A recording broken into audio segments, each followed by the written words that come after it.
India गठबंधन के उपराष्ट्रपति पद के उम्मीदवार जस्टिस बी सुदर्शन रेड्डी हाल ही में पटना पहुंचे और वहां उन्होंने विपक्षी नेता तेजस्वी यादव, मुकेश सहनी, राजेश राम, कृष्ण अल्लावरू, राजाराम सिंह, अखिलेश सिंह सहित अन्य नेताओं के साथ प्रेस कॉन्फ्रेंस की।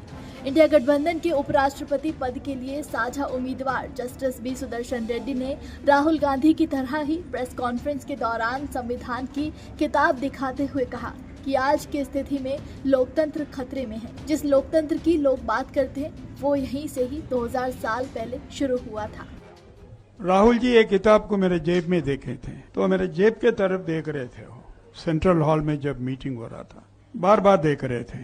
तो मैं उनसे कहा, राहुल जी ये आपकी किताब नहीं है और आप नहीं दिए मुझे। जस्टिस रेड्डी मैं जानता हूँ, मैं नहीं दिया हूँ आपको। मैं बोला ये 52 साल से लेकर घूम रहा हूँ इसको, जहाँ पे हूँ, जहाँ पे भी बैठा हूँ, जहाँ भी था, जो भी काम किया। तो उनकी बारी आई बोलने के लिए।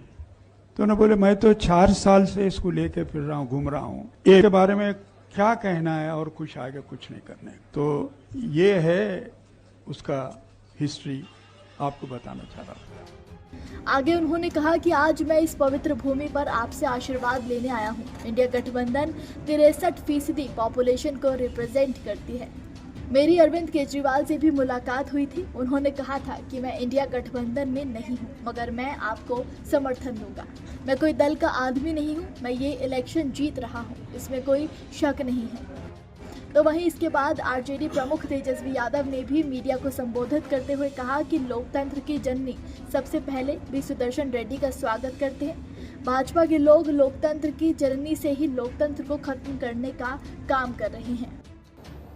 बी सुदर्शन रेड्डी साहब किसी दल से नहीं जुड़े हैं और हम लोग इंडिया ब्लॉक जो गठबंधन है, ये सभी हमारे गठबंधन घटक दल के समर्थन जो है इनको है और लंबा इनका कार्यकाल जो है 50 साल से भी अधिक इन्होंने सेवा जुडिशरी में देने का काम किया है, न्यायाधीश रहे हैं।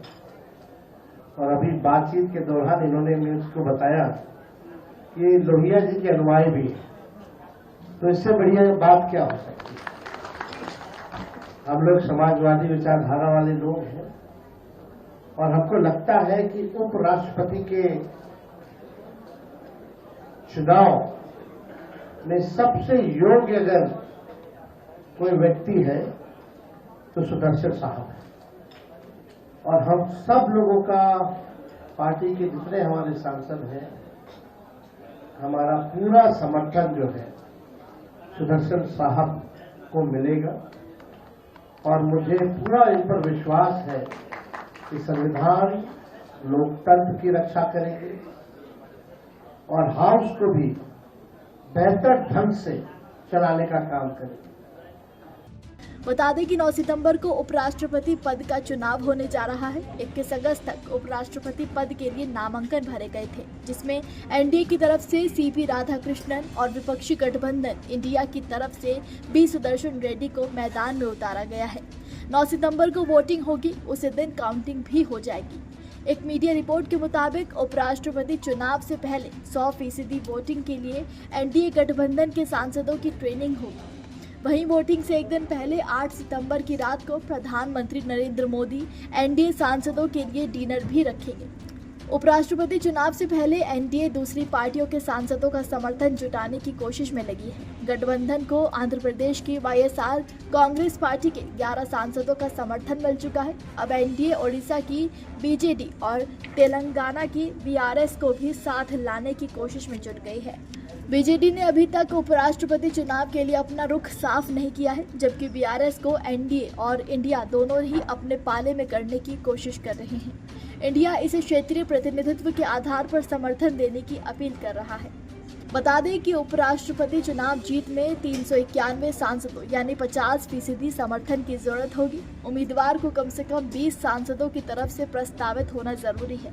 इसके अलावा 20 सांसदों का समर्थन भी चाहिए, यानी कुल मिलाकर 40 सांसदों का समर्थन। चुनाव में केवल सांसद मतदाता होते हैं, इसलिए ये प्रचार समिति दायरे में होता है।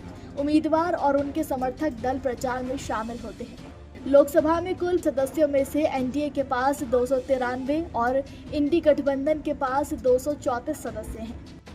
राज्यसभा में 240 सदस्यों में से एनडीए को करीब 130 और इंडी गठबंधन को 79 सांसदों का समर्थन है। कुल मिलाकर एनडीए के पास 223 और इंडिया ब्लॉक के पास 313 सांसदों का समर्थन है। शेष सदस्य किसी भी खेमे से जुड़े नहीं हैं। वोटिंग एक खास तरीके से होती है जिसे सिंगल ट्रांसफरेबल वोट सिस्टम कहते हैं। ये चुनाव गुप्त वोटिंग से होता है और हर सांसद का वोट बराबर एक का होता है। जीतने के लिए वैध वोटों का औसत हासिल करना पड़ता है। हर सांसद मतपत्र पर प्रत्याशियों को प्राथमिकता के क्रम में 1, 2, 3 टिक करता है। वोटिंग तभी होती है जब एक से अधिक उम्मीदवार मैदान में होते हैं, अन्यथा एक उम्मीदवार होने पर प्रत्याशी निर्विरोध चुनाव जीत जाता है। मतदान के बाद ही रिजल्ट आ जाता है। उसकी वजह ये है कि दोनों सदनों के 782 सदस्य मतदान करते हैं। इनकी गणना कुछ घंटों में हो जाती है। जीत के लिए कुछ वैध मतों का बहुमत यानी 50% से ज्यादा प्राप्त करना होता है। इसके बाद नतीजे घोषित किए जाते हैं। इस बार 9 सितंबर को सुबह 10 से 5 बजे के बीच वोटिंग होगी। बता दें कि उपराष्ट्रपति का चुनाव जगदीप धनखड़ के 21 जुलाई की रात अचानक इस्तीफा देने की वजह से हो रहा है। 74 साल के धनखड़ का कार्यकाल 10 अगस्त 2027 को खत्म होना था, लेकिन उन्होंने इससे पहले ही स्वास्थ्य कारणों का हवाला देते हुए इस्तीफा दे दिया। नमस्कार, मैं हूं मानक गुप्ता। अगर आपको हमारा ये वीडियो पसंद आया हो तो इसे लाइक और शेयर जरूर करें और हाँ, हमें सब्सक्राइब और फॉलो करना ना भूलें ताकि आप देश और दुनिया की कोई खबर मिस ना करें। तो जुड़े रहिए हमारे साथ और देखते रहिए न्यूज़ 24।